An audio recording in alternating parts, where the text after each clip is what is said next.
ನಮಸ್ತೆ ಎಲ್ಲರಿಗೂ ಸ್ವಸ್ತಿಸ್ ಕಿಚನ್ಗೆ ಸ್ವಾಗತ. ತುಂಬಾ ರುಚಿಯಾದ ಒಂದು ಪಾಲಕ್ ಪನ್ನೀರ್ ಮಾಡೋದನ್ನ ತೋರಿಸ್ತಾ ಇದ್ದೀನಿ. ಚಪಾತಿ, ರೊಟ್ಟಿ, ಪೂರಿ ಎಲ್ಲದಕ್ಕೂ ತುಂಬಾ ರುಚಿಯಾಗಿರುತ್ತೆ. ಒಂದ್ಸಲ ಈ ವಿಧಾನದಲ್ಲಿ ಟ್ರೈ ಮಾಡಿ. ಬನ್ನಿ ಮಾಡೋ ವಿಧಾನ ನೋಡೋಣ. ಇನ್ನು ನನ್ನ ಚಾನಲ್ಗೆ ಸಬ್ಸ್ಕ್ರೈಬ್ ಆಗಿಲ್ಲ ಅಂದ್ರೆ ಹಾಗೆ ಸಬ್ಸ್ಕ್ರೈಬ್ ಮಾಡ್ಕೊಳ್ಳಿ. ಪಕ್ಕದಲ್ಲೇ ಇರುವಂತ ಬೆಲ್ ಬಟನ್ ಕೂಡ ಕ್ಲಿಕ್ ಮಾಡಿ. ಮೊದಲನೇದಾಗಿ ಪಾಲಕ್ ಸೊಪ್ಪು ತೋರಿಸ್ತಾ ಇದ್ದೀನಿ. ನೀಟಾಗಿ ಕ್ಲೀನ್ ಮಾಡಿಕೊಂಡು ಚೆನ್ನಾಗಿ ತೊಳೆದು ತಗೊಂಡಿರೋಂಥದ್ದು. ಇಲ್ಲಿ ಒಂದಿಡಿ ಆಗುವಷ್ಟು ಅಂದ್ರೆ ಒಂದಿಡಿಗಿಂತ ಸ್ವಲ್ಪ ಜಾಸ್ತಿ ಪಾಲಕ್ ಸೊಪ್ಪನ್ನ ತಗೊಂಡಿದ್ದೀನಿ. ಅಂದ್ರೆ ಒಂದು ಕಟ್ಟು ಅಂತಾರಲ್ಲ, ಪೂರ್ತಿಯಾಗಿ ಒಂದು ಕಟ್ಟು ಪಾಲಕ್ ಸೊಪ್ಪನ್ನ ತಗೊಂಡಿದ್ದೀನಿ. ಇದನ್ನ ಉಪಯೋಗಿಸಿ ಸೂಪರ್ ಆಗಿ ಒಂದು ಪಾಲಕ್ ಪನ್ನೀರ್ನ ಯಾವ ರೀತಿ ಮಾಡೋದು ಅನ್ನೋದನ್ನ ನೋಡೋಣ. ಫಸ್ಟ್ ನಾವು ಈ ಪಾಲಕ್ ಸೊಪ್ಪನ್ನ ಸ್ವಲ್ಪ ಬೇಯಿಸ್ಕೊಳ್ಳೋಣ. ಬೇಯಿಸ್ಕೊಳ್ಳೋದಕ್ಕೆ ಗ್ಯಾಸ್ ಆನ್ ಮಾಡಿ ಅದೇ ಪಾತ್ರೆನ ಗ್ಯಾಸ್ ಮೇಲೆ ಇಟ್ಟಿದ್ದೀನಿ. ಒಂದು ಅರ್ಧ ಕಪ್ ಅಷ್ಟು ಮಾತ್ರ ನೀರು ಹಾಕ್ತಾ ಇದ್ದೀನಿ. ನೀರನ್ನ ನಾವು ತುಂಬಾ ಹಾಕಿ ಪಾಲಕ್ ಸೊಪ್ಪನ್ನ ಬೇಯಿಸ್ಕೋಬಾರ್ದು, ಆ ನೀರು ವೇಸ್ಟ್ ಆಗಬಾರ್ದು. ಇವಾಗ ಪಾಲಕ್ ಸೊಪ್ಪನ್ನ ಬೇಯಿಸ್ಕೊಳ್ಳೋದು ಅಂತ ಅಂದ್ರೆ ಪೂರ್ತಿಯಾಗಿ ಮೆತ್ತಗಾಗ ತನಕ ಬೇಯಿಸ್ಕೋಬಾರ್ದು. ಒಂದ್ ಅರ್ಧ ಭಾಗ ಮಾತ್ರ ನಾವು ಪಾಲಕ್ ಸೊಪ್ಪನ್ನ ಬೇಯಿಸ್ಕೊಂಡ್ರೆ ಸಾಕು. ಅಂದ್ರೆ ಮೀಡಿಯಂ ಫ್ಲೇಮ್ ಅಲ್ಲಿ 1-2 ನಿಮಿಷ ಪಾಲಕ್ ಸೊಪ್ಪು ಬೆಂದ್ರೆ ಸಾಕು. ಸ್ವಲ್ಪ ಸಾಫ್ಟ್ ಆದ್ರೆ ಸಾಕು. ನೋಡಿ ಇವಾಗ ಕುದೀತಾ ಇದೆ ಅಲ್ವಾ, ಗ್ಯಾಸ್ ಆಫ್ ಮಾಡ್ಕೊಂಡ್ರೆ ಆಯ್ತು. ಇಷ್ಟೇ ಬೇಯಿಸ್ಕೋಬೇಕು, ತುಂಬಾ ಬೇಯಿಸಬಾರ್ದು ಪಾಲಕ್ ಸೊಪ್ಪನ್ನ. ಮತ್ತೆ ನೀರನ್ನು ಕೂಡ ನಾವು ಜಾಸ್ತಿ ಹಾಕಿ ಪಾಲಕ್ ಸೊಪ್ಪನ್ನ ಬೇಯಿಸ್ಕೋಬಾರ್ದು. ಆ ಪಾಲಕ್ ಸೊಪ್ಪೆ ನೀರ್ ಬಿಟ್ಕೊಂಡ್ಬಿಡುತ್ತೆ. ಒಂದ್ ಅರ್ಧ ಕಪ್ ಅಷ್ಟು ತಳಕ್ಕೆ ನೀರ್ ಹಾಕಿದ್ರೆ ಸಾಕು. ಇವಾಗ ಕರೆಕ್ಟ್ ಆಗಿ ರೆಡಿಯಾಗಿದೆ. ಗ್ಯಾಸ್ ಆಫ್ ಮಾಡ್ಕೊಂಡು ಸ್ವಲ್ಪ ಬಿಸಿ ಹಾರೋದಕ್ಕೆ ಬಿಡೋಣ. ಇದು ಬಿಸಿ ಹಾರೋ ಅಷ್ಟರೊಳಗೆ ಬೇರೆ ಪದಾರ್ಥನ ಹುರ್ಕೊಳ್ಳೋಣ. ಇವಾಗ ಬೇರೆ ಮಸಾಲೆ ಪದಾರ್ಥಗಳನ್ನ ಹುರ್ಕೊಳ್ಳೋದಕ್ಕೆ ಗ್ಯಾಸ್ ಆನ್ ಮಾಡಿ ಅದೇ ಪಾತ್ರೆಗೆ ನಾನು 1-2 ಸ್ಪೂನ್ ಅಷ್ಟು ಎಣ್ಣೆ ಹಾಕೊಂಡು, ಎಣ್ಣೆ ಬಿಸಿ ಆಗ್ತಾ ಇದ್ದಾಗೆ ಈರುಳ್ಳಿನ ಹಾಕಿದ್ದೀನಿ. ಈರುಳ್ಳಿ ಬಂದು 3 ಈರುಳ್ಳಿ ಮೀಡಿಯಂ ಸೈಜು, ಹಾಗೆ 2 ಗೆಂಡೆ ಬೆಳ್ಳುಳ್ಳಿ, 1 ಅಥವಾ 1.5 ಇಂಚಾಗುವಷ್ಟು ಶುಂಠಿ, 1-2 ಪೀಸು ಚಕ್ಕೆ, ಲವಂಗ, ಹಾಗೆ 1-2 ಏಲಕ್ಕಿ ಕಾಯಿನೂ ಕೂಡ ಹಾಕೊಂಡಿದ್ದೀನಿ. ಸ್ವಲ್ಪ ಗೋಡಂಬಿ ಪೀಸಸ್ನು ಕೂಡ ಹಾಕ್ತಾ ಇದ್ದೀನಿ. ಇದಿಷ್ಟು ಪದಾರ್ಥನು ಉರಿನ ಮೀಡಿಯಂ ಫ್ಲೇಮಲ್ಲಿ ಇಟ್ಕೊಂಡು ಸ್ವಲ್ಪ ನಾವು ಚೆನ್ನಾಗಿ ಹುರ್ಕೊಳ್ಳೋಣ. ಇಲ್ಲಿ ಈರುಳ್ಳಿ ಸ್ವಲ್ಪ ಕಲರ್ ಚೇಂಜ್ ಆಗೋ ತನಕ ನಾವು ಹುರ್ಕೊಂಡ್ರೆ ಸಾಕು. ಈರುಳ್ಳಿ ನೋಡಿ ಈ ರೀತಿ ಚೆನ್ನಾಗಿ ಫ್ರೈ ಆಗಬೇಕಾದ್ರೆ ಇದಕ್ಕೆ ನಾನು ಟೊಮೊಟೊ ಹಾಕ್ತಾ ಇದ್ದೀನಿ. ಟೊಮೊಟೊ ಬಂದು 3 tomato medium size.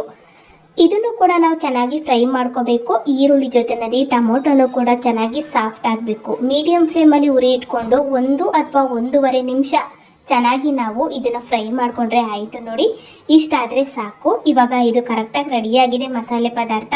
Gas off ಮಾಡಿಕೊಂಡು ಬಿಸಿ ಆರೋದಕ್ಕೆ ಬಿಡೋಣ. ಬಿಸಿ ಆರಿದ್ಮೇಲೆ ನಾವು ಇದನ್ನ ಗ್ರೈಂಡ್ ಮಾಡ್ಕೋಬೇಕಾಗತ್ತೆ. ಇವಾಗ ನೆಕ್ಸ್ಟ್ ಒಂದು ಮಿಕ್ಸಿ ಜಾರ್ಗೆ ಹುರಿದು ಬಿಸಿ ಆರೋದಕ್ಕೆ ಬಿಟ್ಟಂತ ಈ ಮಸಾಲೆ ಪದಾರ್ಥನೆಲ್ಲ ಮಿಕ್ಸಿ ಜಾರ್ಗೆ ಸೇರಿಸಿ ರುಬ್ಕೋತಾ ಇದ್ದೀನಿ. ಎಲ್ಲಾನು ಕೂಡ ಸೇರಿಸಿದಾಯ್ತು. ಸ್ವಲ್ಪ ನೀರು ಹಾಕೊಂಡು ಫಸ್ಟ್ ನಾವು ಇದನ್ನ ರುಬ್ಕೊಳ್ಳೋಣ. ಇವಾಗ ನೋಡಿ ಈ ಮಸಾಲೆ ಅಂತೂ ರೆಡಿಯಾಗಿದೆ. ಈ ರೀತಿ ನಾವು ಫಸ್ಟ್ ಇದನ್ನ ಒಂದ್ ಅರ್ಧ ಭಾಗ ರುಬ್ಕೊಂಡು ಆಮೇಲೆ ನಾವು ಬೇಯಿಸಿ ಇಟ್ಟಂತ ಈ ಪಾಲಕ್ ಸೊಪ್ಪನ್ನ ಹಾಕಿ ರುಬ್ಕೋಬೇಕಾಗತ್ತೆ. ಆ ನೀರ್ ಸಮೇತ ಹಾಕ್ಬೇಕು, ನೀರನ್ನ ನಾವು ತೆಗಿಬಾರ್ದು. ಆ ನೀರ್ ಸಮೇತ ಆ ಪಾಲಕ್ ಸೊಪ್ಪನ್ನ ಹಾಕಿ ಈ ಮಸಾಲೆ ಜೊತೆನಲ್ಲೇ ಇದನ್ನು ಕೂಡ ನಾವು ನುಣ್ಣಗೆ ಗ್ರೈಂಡ್ ಮಾಡ್ಕೊಳ್ಳೋಣ. ಇವಾಗ ನೋಡಿ ಪಾಲಕ್ ಪನ್ನೀರ್ ಮಾಡ್ಕೊಡೋದಕ್ಕೆ ಮಸಾಲೆ ಅಂತೂ ಸೂಪರ್ ಆಗಿ ರೆಡಿ ಆಗೋಯ್ತು.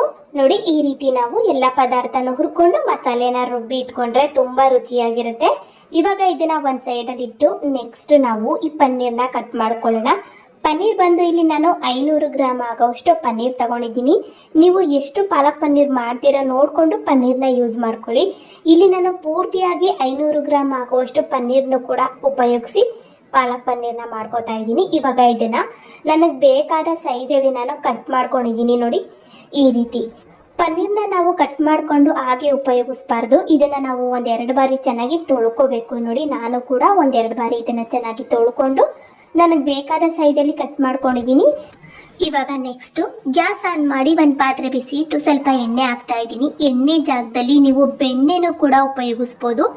ನಾನು ಬೆಣ್ಣೆ ಏನೂ ಹಾಕ್ತಾ ಇಲ್ಲ, ಬರೀ ಎಣ್ಣೆ ಹಾಕೊಂಡು ಅವಾಗಲೇ ನಾವು ಕಟ್ ಮಾಡಿ ಸಪ್ರೇಟಾಗಿ ಎತ್ತಿಟ್ಕೊಂಡಂತ ಈ ಪನ್ನೀರ್ನೆಲ್ಲ ಸೇರಿಸಿ ಫ್ರೈ ಮಾಡಿ ಸಪ್ರೇಟಾಗಿ ಎತ್ತಿಟ್ಕೊಬಿಡೋಣ.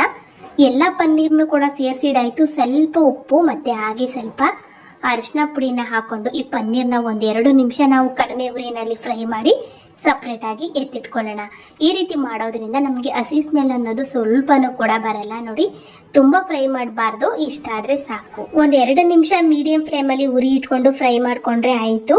ಈ ರೀತಿ ಫ್ರೈ ಮಾಡ್ಕೊಂಡು ಮಾಡೋದು ಆಪ್ಷನಲ್ ಅಷ್ಟೇ. ನಿಮ್ಗೆ ಇಷ್ಟ ಇತ್ತು ಅಂದ್ರೆ ಈ ರೀತಿ ಫ್ರೈ ಮಾಡಿ ಮಾಡ್ಕೋಬೋದು, ಇಲ್ಲಾಂದರೆ ಡೈರೆಕ್ಟಾಗಿ ಪನ್ನೀರ್ನ ನಾವು ಆಗಿ ಗ್ರೇವಿಗೆ ಹಾಕಿ ಮಾಡ್ಕೋಬೋದು. ಇವಾಗ ನೋಡಿ ಎಲ್ಲ ಪನ್ನೀರ್ನು ಕೂಡ ಸಪ್ರೇಟಾಗಿ ಎತ್ತಿ ಒಂದು ಪಾತ್ರೆಗೆ ಸೇರಿಸ್ಕೊತಾ ಇದ್ದೀನಿ. ಇವಾಗ ಅದೇ ಎಣ್ಣೆಗೆ ಒಂದೆರಡು ಪಲಾವ್ ಎಲೆ ಹಾಗೆ ಒಂದೇ ಒಂದು ಈರುಳ್ಳಿ ಚಿಕ್ಕದಾಗಿ ಕಟ್ ಮಾಡಿರೋಂಥದ್ದು ಸೇರಿಸಿ ಚೆನ್ನಾಗಿ ಫ್ರೈ ಮಾಡ್ಕೊಳ್ಳೋಣ. ಈರುಳ್ಳಿನ ಸ್ವಲ್ಪ ಚೆನ್ನಾಗಿ ಫ್ರೈ ಮಾಡಿಕೊಂಡು ಆಮೇಲೆ ನಾವು ಬೇರೆ ಮಸಾಲೆ ಪದಾರ್ಥಗಳನ್ನ ಸೇರಿಸ್ಕೊಳ್ಳೋಣ. ಇವಾಗ ಈರುಳ್ಳಿ ನೋಡಿ ಈ ರೀತಿ ಫ್ರೈ ಆಗಬೇಕಾದ್ರೆ ಇದಕ್ಕೆ ನಾವು ಸ್ವಲ್ಪ ಹಸಿ ಕರಿಬೇವಿನ ಎಲೆ, 3 ಒಣಗಿದ ಮೆಣಸಿನ್ಕಾಯಿ ತುಂಡುಗಳನ್ನ ಕೂಡ ಹಾಕ್ತಾ ಇದ್ದೀನಿ. ಒಣಗಿದ ಮೆಣಸಿನ್ಕಾಯಿ ಜಾಗದಲ್ಲಿ ನೀವು ಹಸಿ ಮೆಣಸಿನ್ಕಾಯಿನ ಕೂಡ ಹಾಕಿ ಮಾಡ್ಕೋಬೋದು. ಒಣಗಿದ ಮೆಣಸಿನ್ಕಾಯಿ, ಕರಿಬೇವು ಮತ್ತು ಈರುಳ್ಳಿ ಚೆನ್ನಾಗಿ ಫ್ರೈ ಆದಮೇಲೆ ಇದಕ್ಕೆ ನಾವು ಆಲ್ರೆಡಿ ರುಬ್ಬಿರುವಂಥ ಮಸಾಲೆನ ಸೇರಿಸ್ಕೊಳ್ಳೋಣ. ಎಲ್ಲ ಮಸಾಲೆನೂ ಕೂಡ ಸೇರಿಸ್ಕೊಂಡು ಒಂದ್ಸಲ ಚೆನ್ನಾಗಿ ನಾವು ಮಿಕ್ಸ್ ಮಾಡಿಕೊಂಡು ನಮಗೆ ಗ್ರೇವಿ ಯಾವ ಹದದಲ್ಲಿ ಬೇಕು ನೋಡಿಕೊಂಡು ನೀರು ಸೇರಿಸ್ಕೊಂಡು ರೆಡಿ ಮಾಡ್ಕೊಳ್ಳೋಣ. ಇವಾಗ ಚೆನ್ನಾಗಿ ಮಿಕ್ಸ್ ಮಾಡಿಕೊಂಡು ಸ್ವಲ್ಪ ಮಿಕ್ಸಿ ತೊಳೆದ ನೀರು ಹಾಗೆ ಸ್ವಲ್ಪ ಎಕ್ಸ್ಟ್ರಾ ನೀರನ್ನು ಹಾಕ್ಕೊಂಡು ಗ್ರೇವಿನ ನಾನು ಈ ರೀತಿ ರೆಡಿ ಮಾಡ್ಕೊಂಡಿದ್ದೀನಿ. ನೋಡಿ, ಈ ಪನ್ನೀರ್ ಗ್ರೇವಿ ಅಂತ ಅಂದರೆ ಸ್ವಲ್ಪ ತಿಕ್ಕಾಗಿರಬೇಕು, ಅಂದರೆ ಸ್ವಲ್ಪ ಗಟ್ಟಿಯಾಗಿದ್ರೇ ತುಂಬ ರುಚಿಯಾಗಿರುತ್ತೆ. ಅಷ್ಟೊಂದು ತೆಳುವಾಗಿದ್ರೆ ಚೆನ್ನಾಗಿರಲ್ಲ. ನೋಡಿ, ನಾನು ಕೂಡ ಸ್ವಲ್ಪ ಗಟ್ಟಿಯಾಗಿ ಗ್ರೇವಿನ ರೆಡಿ ಮಾಡ್ಕೊಂಡಿದ್ದೀನಿ. ಈ ಗ್ರೇವಿನ ನಾವು ತುಂಬ ಹೊತ್ತು ಬೇಯಿಸೋ ಅವಶ್ಯಕತೆ ಇಲ್ಲ, ಯಾಕೆಂದರೆ ಎಲ್ಲ ಪದಾರ್ಥನೂ ಹುರಿದು ಬೇಯಿಸಿ ಮಾಡಿರೋದ್ರಿಂದ ಒಂದು 2-3 ನಿಮಿಷ ಮೀಡಿಯಂ ಫ್ಲೇಮಲ್ಲಿ ನಾವು ಚೆನ್ನಾಗಿ ಬೇಯಿಸ್ಕೊಂಡ್ರೆ ಆಯಿತು. ಇವಾಗ ಗ್ರೇವಿ ಬೇಯೋದಕ್ಕಿಂತ ಮುಂಚೆ ನಾವು ಚಿಲ್ಲಿ ಪೌಡ್ರ್ ಧನಿಯಾ ಪುಡಿನ ಸೇರ್ಸೋಣ. ಈ ಚಿಲ್ಲಿ ಪೌಡ್ರ್ ಧನಿಯಾ ಪುಡಿನ ನಾವು ಇವಾಗ ಹಾಕ್ಬಾರ್ದು, ಈರುಳ್ಳಿ ಫ್ರೈ ಮಾಡ್ತಾ ಇರ್ತೀವಿ ನೋಡಿ, ಆವಾಗಲೇ ನಮ್ಗೆ ಎಷ್ಟು ಬೇಕು ಅಷ್ಟು ಚಿಲ್ಲಿ ಪೌಡ್ರು ಮತ್ತು ಧನಿಯಾ ಪುಡಿನ ಹಾಕಿ ಅದನ್ನು ಕೂಡ ಒಂದು 10-20 ಸೆಕೆಂಡ್ ಚೆನ್ನಾಗಿ ಫ್ರೈ ಮಾಡಿಕೊಂಡು ಆಮೇಲೆ ನಾವು ಈ ಮಸಾಲೆನ ಸೇರಿಸ್ಬೇಕಾಗಿತ್ತು. ಆದರೆ ನಾನು ಈ ಚಿಲ್ಲಿ ಪೌಡ್ರು ಧನಿಯಾ ಪುಡಿ ಹಾಕೋದನ್ನೇ ಮರ್ತ್ಕೊಂಡಿದ್ದೆ, ಹಾಗಾಗಿ ನಾನು ಇವಾಗ ಸೇರಿಸಿದ್ದೀನಿ ಅಷ್ಟೇ. ನೀವು ಮಾಡೋದಾದರೆ ಈರುಳ್ಳಿ ಹಾಕಿ ಫ್ರೈ ಮಾಡ್ತೀವಿ ನೋಡಿ, ಆವಾಗಲೇ ಚಿಲ್ಲಿ ಪೌಡ್ರು, ಧನಿಯಾ ಪುಡಿ ಮತ್ತು ಗರಂ ಮಸಾಲ ಎಲ್ಲನೂ ಕೂಡ ಸೇರಿಸ್ಕೊಳ್ಳಿ. ಇಲ್ಲಿ ನಾನು ಗರಂ ಮಸಾಲ ಹಾಕ್ತಾ ಇಲ್ಲ, ಗರಂ ಮಸಾಲಾನ ಸ್ಕಿಪ್ ಮಾಡಿದ್ದೀನಿ. ಯಾಕೆ ಅಂದರೆ ಮಸಾಲೆ ರುಬ್ಬುವಾಗ ನಾನು ಈ ಚಕ್ಕೆ, ಲವಂಗ, ಏಲಕ್ಕಿಕಾಯಿ ಎಲ್ಲ ಹಾಕಿ ಗ್ರೈಂಡ್ ಮಾಡ್ಕೊಂಡಿದ್ದೀನಿ. ಈ ಗರಂ ಮಸಾಲಾನು ಹಾಕ್ಬಿಟ್ರೆ ತುಂಬ ಸ್ಮೆಲ್ ಬಂದ್ಬಿಡುತ್ತೆ, ಅದಕ್ಕೋಸ್ಕರ ನಾನು ಗರಂ ಮಸಾಲಾನ ಸ್ಕಿಪ್ ಮಾಡಿದ್ದೀನಿ ಅಷ್ಟೇ. ಇವಾಗ ಗ್ರೇವಿನ ನಾನು ಒಂದು 70% ಮುಚ್ಚಿ ಚೆನ್ನಾಗಿ ಬೇಯಿಸ್ಕೊಂಡು ಆಮೇಲೆ ನಾನು ಪನ್ನೀರ್ ಸೇರಿಸ್ತಾ ಇದ್ದೀನಿ. ನೋಡಿ, ಎಲ್ಲ ಪನ್ನೀರ್ನು ಕೂಡ ಸೇರಿಸಿ ಚೆನ್ನಾಗಿ ಮಿಕ್ಸ್ ಮಾಡ್ಕೊಳ್ಳೋಣ. ಪನ್ನೀರ್ ಸೇರಿಸಿದ ಮೇಲೆ ನಾವು ತುಂಬ ಹೊತ್ತು ಬೇಯಿಸೋ ಹಾಗಿಲ್ಲ.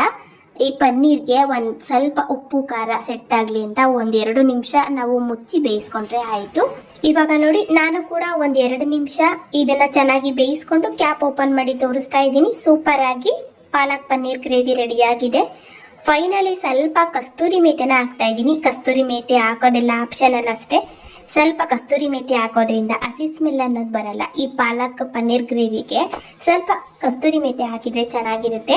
ಇದು ಬಂದು ಫ್ರೆಶ್ ಕ್ರೀಮ್ ಅಲ್ಲ, ನಾನು ಹಾಲಿನ ಕೆನೆನ ಚೆನ್ನಾಗಿ ಸ್ಮ್ಯಾಶ್ ಮಾಡಿ ಹಾಕ್ತಾ ಇರೋ ಅಂಥದ್ದು.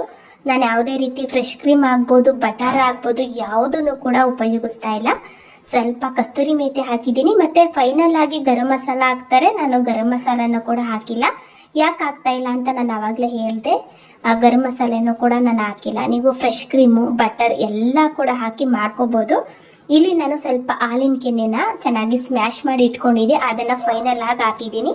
ಕಸ್ತೂರಿ ಮೇಥಿ, ಸ್ವಲ್ಪ ಹಾಲಿನ ಕೆನೆ ಎಲ್ಲನೂ ಹಾಕಿ ಚೆನ್ನಾಗಿ ಮಿಕ್ಸ್ ಮಾಡಿಕೊಂಡು ಮುಚ್ಚಿ ಬಿಟ್ಬಿಟ್ರೆ ಸೂಪರ್ ಆಗಿ ಪಾಲಕ್ ಪನ್ನೀರ್ ಗ್ರೇವಿ ರೆಡಿಯಾಗಿ ಹೋಗುತ್ತೆ. ನೋಡಿ, ಇಷ್ಟೇ, ತುಂಬ ರುಚಿಯಾಗಿರುತ್ತೆ.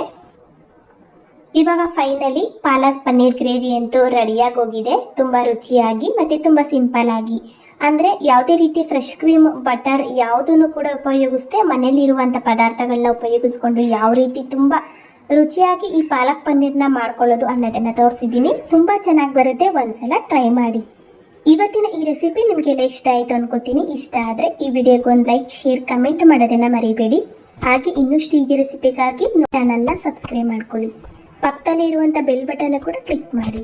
ನಿಮಗೆ ಈ ವಿಡಿಯೋ ಇಷ್ಟ ಆದಲ್ಲಿ ಲೈಕ್ ಮಾಡಿ, ಶೇರ್ ಮಾಡಿ, ಹಾಗೆ ಕಮೆಂಟ್ ಮಾಡಿ ತಿಳಿಸಿ. ಮುಂದಿನ ವಿಡಿಯೋದಲ್ಲಿ ಸಿಗೋಣ. ಧನ್ಯವಾದಗಳು.